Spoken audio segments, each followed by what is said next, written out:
The world is on fire, and yet somehow we're expected to just keep going. If you're gifted or neurodivergent and feeling utterly exhausted, this video is for you.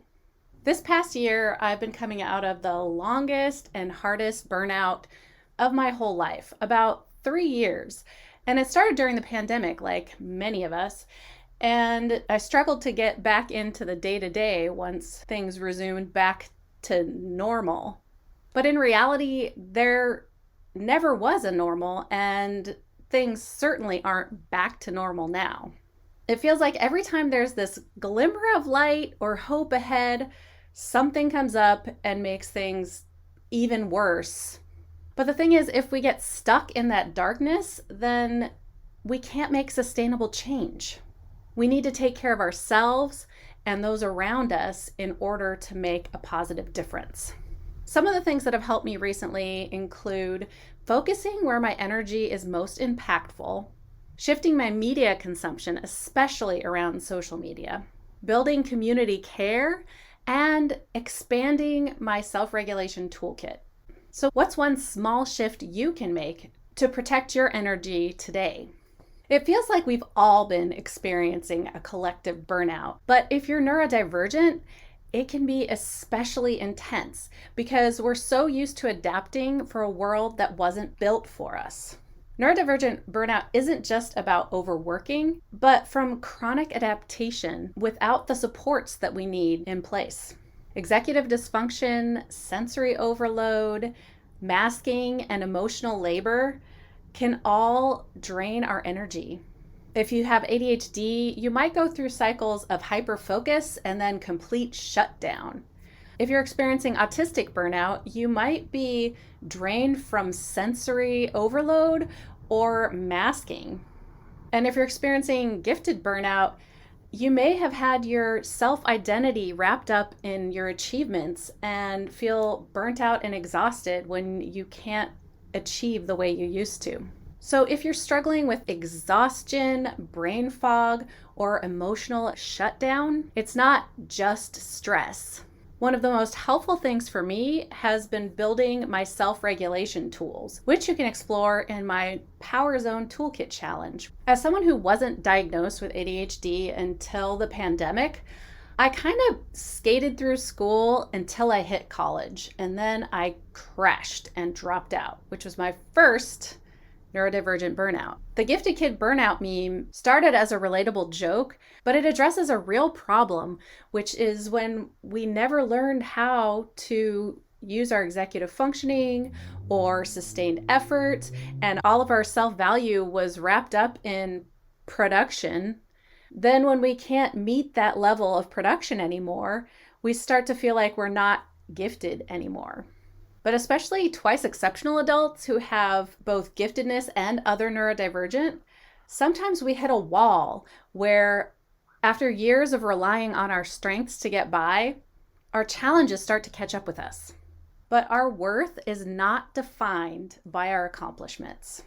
For me, what led to a cycle of burnout almost every year was relying on urgency to get anything done. But when everything starts to feel urgent, we tend to shut down and do nothing at all. And if we rely on urgency to accomplish anything, at a certain point, we're going to run out of energy and hit that wall and not be able to produce any more because the only solution we had was to force ourselves through urgency. That can put us through a cycle of chaos where we push ourselves through urgency and then we hit a wall. And so we end up in this cycle of all or nothing, pushing or crashing, and that's just not sustainable. And burnout is not about laziness. It's our nervous system shutting down to help protect itself from stress. But it's important to note that your brain is not broken. You are not lazy, and burnout is a survival response. We can't control everything, but we can control where we focus our energy, at least to some degree. When everything around us feels super overwhelming and urgent, it's easy to lose focus and not know where to begin. One of the concepts that I found really useful recently was the circle of influence versus the circle of concern. And right now, our circle of concern is huge. There's this huge amount of stuff going on in the world that we are worried about for very good reason. But so much of it is things that we can't influence right now. So if we do focus on the things we can influence, which is that circle of influence, then we can make small changes that might actually make a positive impact in a way that's sustainable. If we focus our energy on the entire circle of concern, the problem is that we end up getting burnt out around things that we can't do anything about immediately anyway. One of the things that's really helped me to focus on my circle of influence is to do an energy audit and look at how I'm spending my time on things that are energizing versus things that are stressful and draining, and make sure that I'm working in things that are energizing so that I can counterbalance those stressors. And this is super important right now because it helps us sustain the energy to keep going and make a positive difference where we can. So instead of getting caught up in all of the things we can't do anything about, stop for a moment and think, what is one tangible thing I can do right now to make a difference? Another thing that's been really helpful for me in managing my energy, in dealing with burnout and all of the chaos, is to shift my social media consumption. Because doom scrolling isn't going to fix the world, but it will burn you out. So instead of doom scrolling, try hope scrolling. I personally have been using social media for focusing on places that give me actionable steps and things I can do, and also profiles that bring hope and show me positive things that are happening in the world. I'm also reading more deeply into books on collective liberation and rest as resistance. Staying in a crisis cycle 24/7 is not sustainable. And if we stay in that cycle, then we can't make any positive difference as well because we'll be too burnt out to do anything about it. And in reality, they want you to be overwhelmed because they want you to shut down and not fight back. So be intentional with who you follow and how you engage, and shift from passive consumption to action-driven engagement. So as you're browsing, ask yourself, is this content fueling action or just fueling anxiety? And while self-care is important with burnout, self-care is not enough. We really need community care, especially right now. Isolation fuels burnout. So we need places where we can be authentic and unmask. Healing isn't just an individual process, it's a collective one. We need support from others, and we need to support those around us.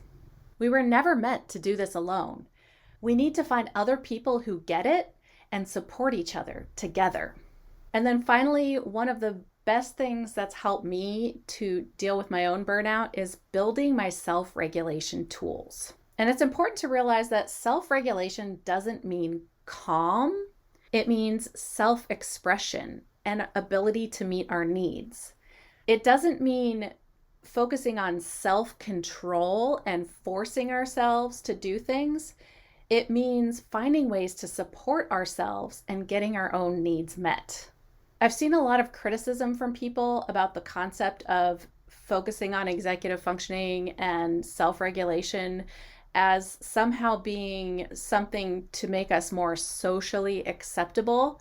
But for me, focusing on self-regulation and executive functioning is really about finding ways to support myself in meeting my own needs and expressing my needs as well, not in masking them or trying to fit some sort of societal ideal.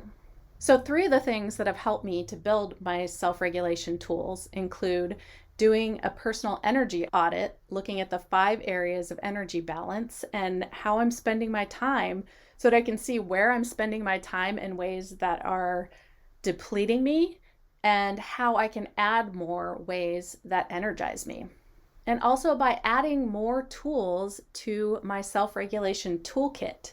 Things that help soothe, things that help energize, things that help me to get my needs met and communicate with others. And also learning how to ask for help and receive. Because I don't know about you, but I'm starting to realize that I don't have a great relationship with receiving. I would much rather give than receive, but that's not sustainable either. I kind of have an allergy to the concept of transactional relationships. And so the second something starts to feel transactional to me, then I don't want to ask. But I also realize that only giving isn't sustainable either. So learning to focus on what my needs are and how to ask for help is really crucial to overcoming burnout and preventing it moving forward. Burnout isn't your fault, but it is something that we can heal together. Recognizing your own unique challenge is the first step. Burnout happens because we're trying to survive in a world that wasn't built for us, and we were never given the tools to support ourselves. What is one small step that you can do to support your nervous system today? Join me in my Power Zone Toolkit Challenge to help you develop simple tools for self-regulation and burnout recovery.